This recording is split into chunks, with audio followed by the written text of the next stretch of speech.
Hello, everyone, and a warm welcome to another episode of the Talkroom series of podcasts.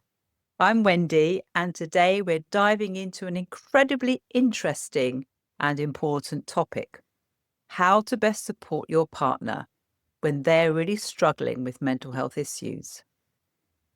We will be looking at this and how you can be your best self, even when faced with this particular challenge, by leveraging the power of counselling and therapeutic support. So, for those of you who are joining us for the very first time, I'd like to introduce my co-presenter, Ian.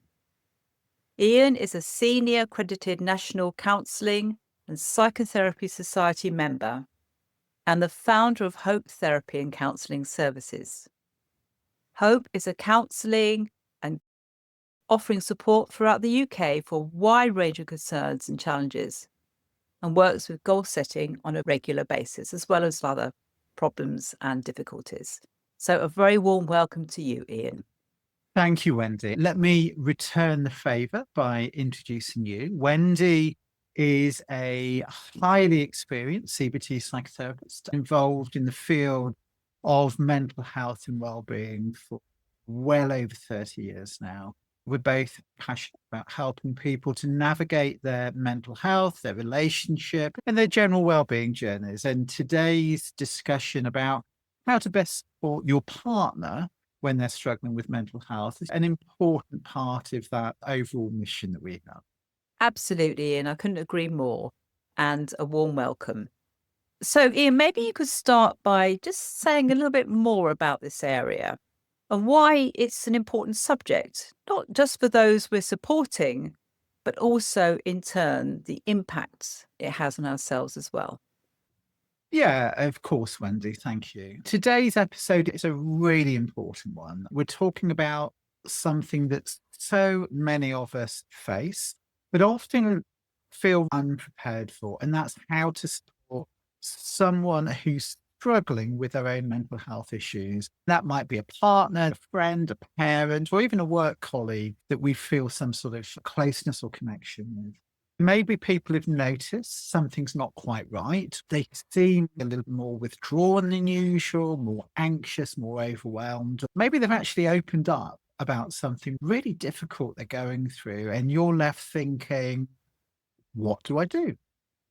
What if I say the wrong thing? How do I help without making it worse? Or without burning myself out in the process? And if any of that sounds familiar, the first thing to say is that people are absolutely not alone, and also that you're in the right place, because this is exactly what we're going to be looking at and talking about today. And the first thing, support isn't always about having the right answers. It can often be more about being there and staying present, knowing what you can and can't do. In this episode, we're going to break those areas down a little bit. We're going to look at how to recognize when somebody might be struggling, the do's and don'ts of offering support, why boundaries and self-care for you are just as important as they are for the person you're supporting, and how to encourage professional help when it's needed without pressure and judgment. So, whether people are supporting somebody right now, they just want to be better prepared if these things come up in the future, that's what today's episode is going to be about. Before we jump into how to support someone, let's just take a moment to talk about what's really going on when somebody is struggling with their mental health. Mental health challenges aren't always loud. They're not always dramatic. They're not always obvious. Sometimes they show up in silence, as somebody cancelling plans, a short reply to a text or an email, or maybe irritability, or simply just that sense of they don't seem quite themselves. Mental health struggles in extremes, like somebody in deep crisis, or somebody that's unable to get out of bed, or they're visibly very distressed. What's that absolutely happens. And many people are in exactly that state. There are also many people who are simply quietly navigating things in very different ways. Let's not forget the person that's struggling with grief or loneliness or self esteem struggles or relationship issues. These things don't always come with a diagnosis, and they're not always loud and they're not always bold, but they're still valid and they still need care and support. So when we think about the question, am I supporting someone with mental health issues? We might include all of those categories as well, not just those that are loud and bold and very obvious. And here's the part we don't talk about enough. It's really hard to watch someone you love be in pain. And we assume we should just naturally be able to do it if we're a good person. But actually, the thing to remember here is that it's really tough. So whether it's a partner, whether it's a child, a friend, a colleague, you might often feel helpless. You may feel scared or frustrated because they don't want to talk or because you are talking, but nothing seems to be changing. Maybe you're left feeling that you're not being listened to. And you might find yourself swinging between roles, one day being a therapist, the next being a cheerleader, the next being a detective, trying to figure out what's actually wrong. And then there's the guilt. Am I doing enough? Am I making it worse? Why do I feel so drained when I'm not the one that's struggling? And it's really important for people to know that all of that is completely normal. The emotional toll of supporting someone with a mental health challenge can be incredibly real. It's not selfish to feel overwhelmed, it's human. So, when we talk about supporting somebody with a mental health challenge, part of the answer is about supporting them, but part of it is also about how to best support yourself whilst you're supporting them. The emphasis here is on the word support. It's important to recognize that people's role is not always to fix the other person. Instead, people's role is often better defined as walking alongside them, to hold space, to offer kindness, consistency, and sometimes gently encouragement towards professional support if that's necessary, but not always to place ourselves under the pressure of saying it's my job to fix them. And sometimes expert help is needed, and our role is sometimes more about offering support whilst that's being accessed. And that's a really important thing that a lot of people really struggle to hold on to. And I think the other myth that is really important to hang on to is this idea that in some way we have to know the perfect thing to say. But the truth is, you don't need magic words. And often there isn't a magic words. You just need to show up, to be there, to listen, to make space for their pain without rushing to try to make it go away. For people listening, just know this. If you're showing up with love, even if it's a bit messy, even if it's a bit awkward, even if it's a little bit uncertain, that already means so much more to people than you may think. So if people are listening right now and someone comes to mind, a friend, a partner, a colleague who's been struggling, maybe just pausing for a moment and hold them in your thoughts just for a second, and maybe just asking, What would it feel like to simply let them know I'm here? No pressure, just presence. And there's a real power, I think, that comes with that. Thank you, Ian. That's really great. An amazing explanation of how somebody can feel supporting somebody with mental health issues. So I really get a sense of the place to start is simply being there. Yeah. Hmm. Knowing that we don't have to put ourselves under any type of pressure of fixing anyone. Often it's just about holding the space for them and letting them know that we are there for them. That's really good. I just wanted to take one step back for a moment and try to understand what might be going on for somebody who's struggling with their mental health. Mental health challenges could look different from person to person. And as you said earlier, maybe sometimes they're loud and obvious, say, for example, a panic attack or emotional outbursts, or withdrawing from work or social situations. But often they're much more subtle than that. So I wonder if you could just say a little bit more about that, if you don't mind, Ian. Yeah, absolutely. Absolutely.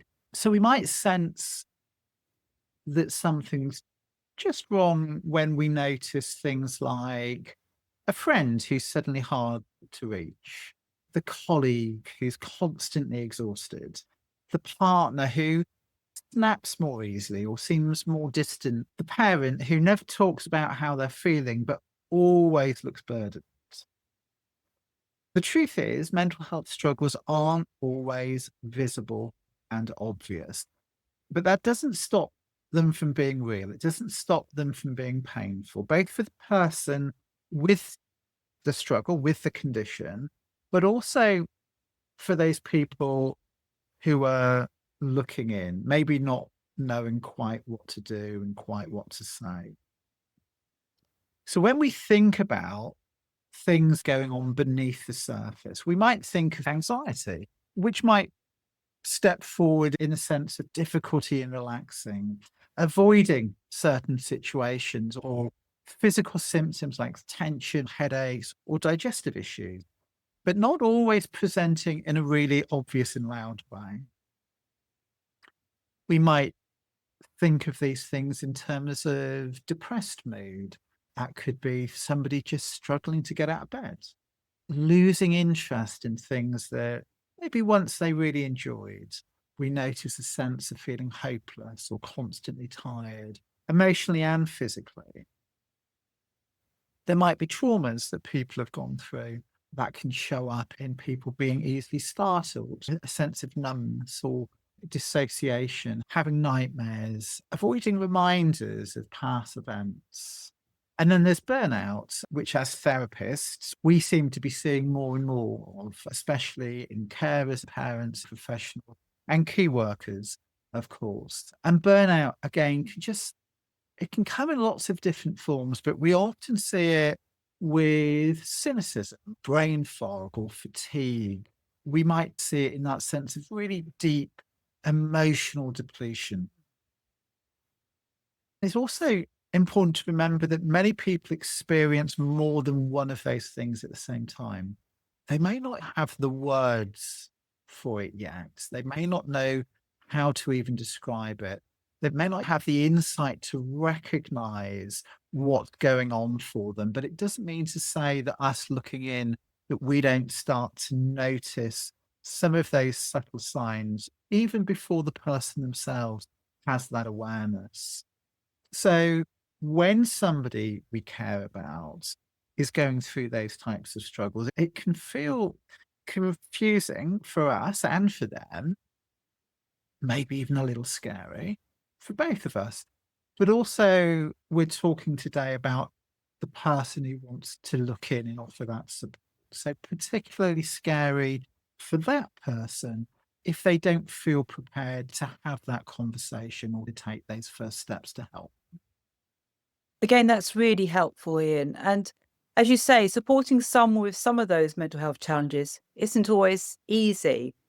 I wonder if you could say a little bit more about how that could be for the person trying to support someone. Yeah, a really good question, really important question. And let's be honest, supporting somebody with mental health challenges isn't always easy. You may feel as though you're walking on eggshells sometimes. You may want to fix it, but not know how to go about that. You might feel a sense of helplessness or frustration, or even feel guilty for not being able to do more or knowing how to do more. All of those things are incredibly common.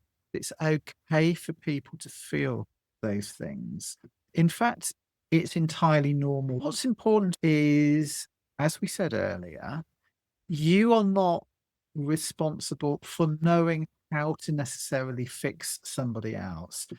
Your responsibility may be simply about showing up, for listening, for holding space, and where possible, if necessary, encouraging them to get the help they need and deserve, whilst also looking out for yourself at the same time. Yeah, that's very well explained, Ian. Thank you so much for this. And my next question, what about stigma? How's the question of stigma fit in with supporting somebody? Yeah, a really good question. Despite growing awareness, for some people, there can still be a sense of shame around mental health struggles. So, people supporting someone else might worry about being judged, or that the person they are supporting may be judged. Maybe they're judging themselves. Maybe they see these types of struggles as being weak or a burden. This is especially true in some cultural contexts, in some types of workplace environments. And also, lots of men aren't always as good as having those types of conversations as possibly they could be. Maybe they've been taught this idea of just getting on with it. That's why empathy, patience, and non-judgmental support are such powerful things, because they start to help chip away at that sense of shame and remind somebody that they don't have to go through this entirely human response on their own. So, as a supporter, all of that means recognizing that you're not expected to be a therapist. You don't need to diagnose or to solve or carry the whole weight all on your own. What you can do is to be present, to be kind, to be curious rather than critical, and know what to say. I'm here for you. But it might also be helpful to speak to somebody who's trained to support you through this. And asking for help or encouraging somebody to ask for help isn't about you washing your hands of the situation. That's really important. It's about ensuring that they get the best help from somebody who is experienced at doing exactly that. If we don't know how to fix a car, we'd speak to a mechanic. If we didn't know how to rebuild a wall, we'd speak to a builder. This is exactly the same thing. You are just reaching out to the most experienced and qualified person to help with the particular thing that needs supporting. If there's one takeaway from this conversation, let it be: struggling with mental health isn't a weakness, it's human. Supporting somebody through it doesn't require perfection, just presence. I like that. It's a really good quote, that, Ian, I think. Doesn't require perfection, just presence. That's a very good way of seeing things and helping people to understand that. My next question, I can imagine that for some people, they still might struggle to open up about the conversation in the first place. I wonder if you could say anything more about how you could deal with this and how you can manage that conversation once it's been started. A really important area. And people often say they didn't know where to start and they just found it really overwhelming. That's a really normal thing to hear people say. People might be thinking, what should I say? What if I say the wrong thing? What if they don't want help? Let's break it down. Realistic, compassionate set of steps. Often it's the small, consistent things that make the biggest difference. The first thing I would always say is start the conversation gently. If you've noticed a change in someone you care about, maybe they seem more withdrawn, on edge, or just feeling off, you don't need to come up with some big dramatic question. Sometimes a really simple, hey, you don't seem quite yourself lately. Do you want to talk? I've noticed you've been a bit quieter than usual. How are you doing really? Is there anything on your mind you'd like to share? Absolutely no pressure. The goal here isn't to necessarily get answers. It's more about just opening a door. You're showing them that you've noticed, that you care, and without forcing them to open up before they're ready, just have that awareness that you're there waiting, offering yourself. Knowing that if they're not ready to talk straight away, that's okay. You've simply just planted the seed. And sometimes that's enough for now.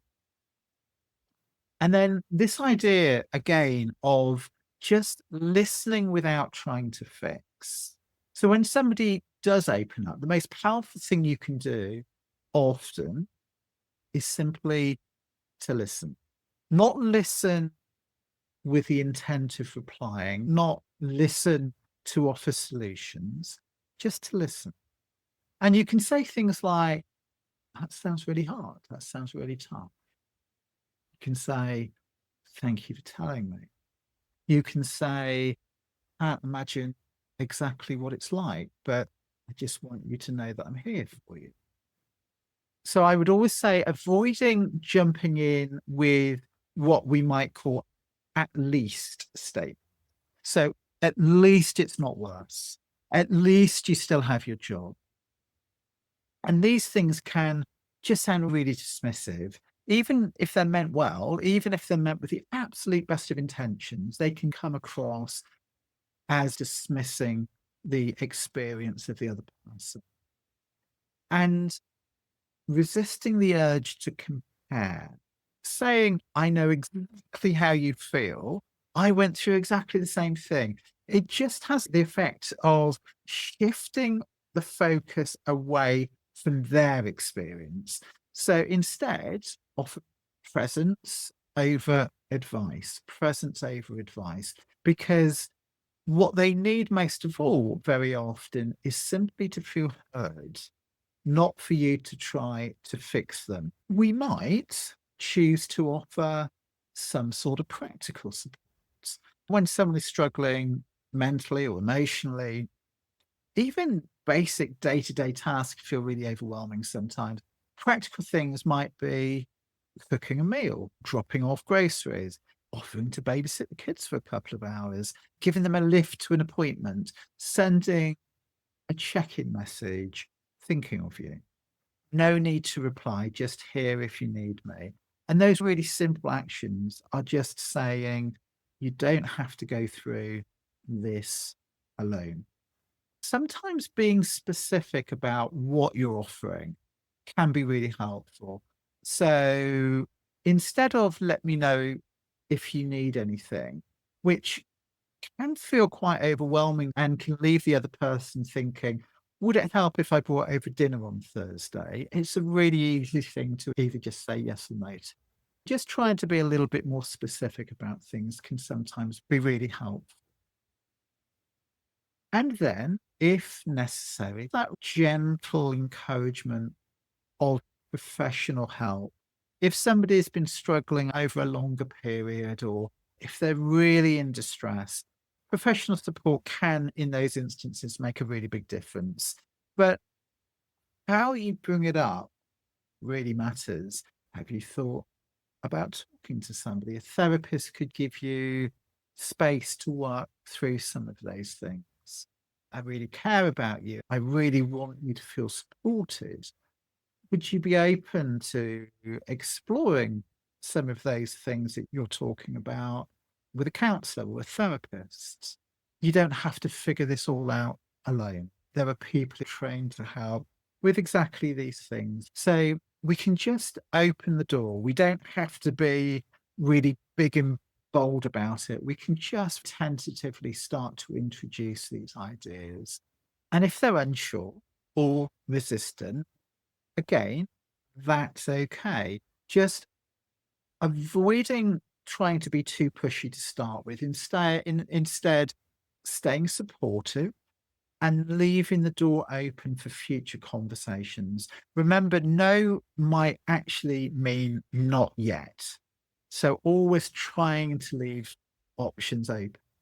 And just remembering you can always offer to help with the practical bits as well. You could help them find a therapist, you could help them to look for services, or even sitting with them during a first call or a first session if they needed that level of support. Knowing your limits and remembering to look after yourself too. And supporting someone else, especially over time, can absolutely take a toll on your well-being. And it's really important to remember that you matter too. It is okay to set boundaries. Boundaries are not a dismissal. It's okay to take breaks. Breaks are not about saying that I don't care. It's okay to say, I'm really sorry you're going through this. I care deeply, but I need to take a moment to consider my mental health as well. None of this is about stepping away. It's about sustaining your ability to stay present over the longer term without burning yourself out. And that's a really important thing.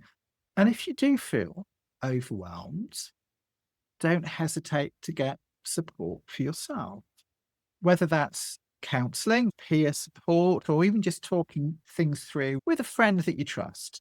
Supporting someone else is hard, but it's also deeply human. And doing it with compassion and self awareness is what makes that support truly sustainable in the long term. Practical support doesn't have to be perfect. It looks like checking in with kindness, listening without necessarily trying to fix them, offering those small acts of care, gently signposting to professional help if necessary, and caring for yourself in that process. You're not expected to do it all, but your presence, patience, and empathy truly do make a difference. They truly do matter. So if there's somebody you've been worried about lately, maybe this is the week to reach out. It doesn't have to be heavy, just a message, a check in, just maybe letting them know in a very gentle way that you're there. And if you're listening to this and you are the one struggling, please know you're not a burden, you're not alone, and you absolutely deserve support. Thank you, Ian. That's so helpful. And I think that speaks to so many people who are struggling to support their loved ones and not really knowing how or what to do. Some really great tips there and great guidance. So thank you for that. And uh, I can agree. We've all said the wrong thing at some point, haven't we? Even with the best of intentions, we don't always get things right. Absolutely. And when someone you care about is struggling so much, just naturally and humanly, you want to help them, you want to fix them, you want to make it better. And the problem is sometimes in that effort, we can say or do things that don't quite land in the way we hope they would. Rather than talking about the things to do, maybe we could talk a little bit more about the things not to do. Absolutely. And that's a really important thing to talk about. The first thing I often talk about to people is not trying to cheer people up with what we might refer to as toxic positivity. We've all heard phrases like, just think positive, it could be worse, everything happens for a reason. What really well meaning those things can come across as dismissive or invalidating. They can be fine as a meme on Facebook, but if you're actually having that conversation, they can just come across dismissive or invalidating.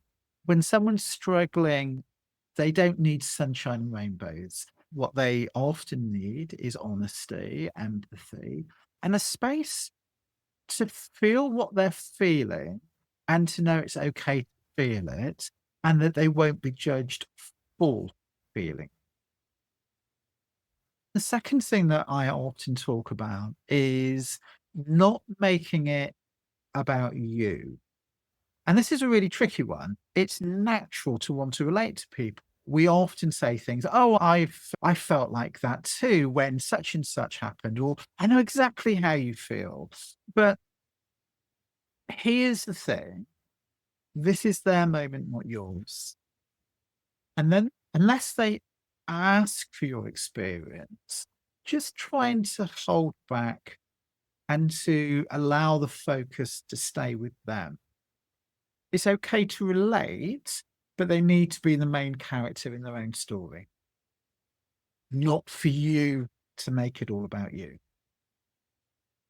And then we might just think about being cautious about offering unsolicited advice or quick fixes. Mental health isn't something you can always fix quickly with a to-do list. And phrases like, why don't you just go for a run? You should try yoga. You just need to get out. Even if these things help you, they might feel overwhelming or even patronizing to somebody else. Instead of advice, maybe offering curiosity. What do you feel might be helpful for you right now? Might be a better way of opening the conversation up. Is there anything I can do that would make today easier for you? Not minimizing the other person's experience. Avoid saying things that begin with at least. So, at least you have a job. At least you're not as bad as so and so was. It can come off as a their pain isn't valid, which of course is never the intention, but nonetheless, that's how it can sometimes come across. So we might just say, that sounds really tough. That sounds really hard for you. So we're validating, and it just helps to encourage them to feel that it's okay to continue with what they're saying. I'm so sorry you're dealing with this right. That validation really can go a hugely long way. And the other thing that I would say is don't disappear. And this one's really subtle, but really important. When somebody's going through a hard time, they might withdraw. They might be less fun to be around. And it can be tempting to step back and give them space, or to say to yourself, they didn't get back to me, so they clearly don't want to be around me at the moment. But if you disappear altogether, the other person might feel forgotten. They might feel as though they're unimportant. And when somebody is struggling with mental health issues, it can feel like it's simply too much to reach out. So silence isn't always about saying no. It's not always about saying that they're not interested in having you there. Sometimes it's about saying, I'm not able to at the moment. So just staying connected in really gentle ways. And that might be the quickest of messages, funny meme, thinking of you. Just that maintaining of connection reminds people that you matter even when you're not okay. It reminds them that you care and that you're there. It reminds them that you don't have to be on top form all the time, and you still want to be around them even if they're not. And I think it's really important for us to remember we're all learning. So if you said the wrong thing in the past, not to beat yourself up about it. What matters is your intention more than anything else, and your willingness to grow and to support the person now. So being a good support isn't about being perfect. It's about showing up. It's about listening. It's about offering kindness without conditions. It isn't about knowing what to say or do to fix them, or always knowing exactly what to say in any given situation. It's those things that help people just to feel a little bit less alone. Thank you, Ian, for all that. That's really good. So, my final question, if someone has listened to this podcast and feels they might benefit from professional help, what should they do next? Yeah, so there are organisations like Hope Therapy and Counselling Services that are out there. We have a really experienced team of counsellors and therapists. We focus on wide-ranging issues. We support both those who are struggling with the mental health challenge themselves, and also for supporters as well. And that might be a partner or a friend, it might be an employer. We work with all of those types of people. People are welcome to contact us via our website, www.hopeforminds.co.uk. We have all sorts of free resources and detailed information. We also give free consultations to people who just want to talk through these things. And you, Wendy, are clearly a highly experienced therapist. So maybe just letting people know a little bit about you and what you offer, if that's okay. Yes, of course, Ian. I offer therapy services for a range of problems about mental health. I'm more than happy to support people who have got a partner who's got mental health issues as well. I quite often work with younger people, and sometimes it's helpful to support the parents and the younger person at the same time. A lot of younger people seem to be having more mental health problems at the moment. So my website is my name, wendycastellino.com. You just have to Google my name and it should come up. If anybody wants to have an informal chat with me, that's also absolutely fine, because it's important to find somebody that you feel you connect with and who's right for you. Thank you, Ian, for all your wise words. Thank you, everyone, for listening. Please continue to follow up the Talk Room podcast. I hope to hear back from you soon. I look forward to you listening to further episodes. Thank you, Wendy, and thank you to everybody else too. Thank you.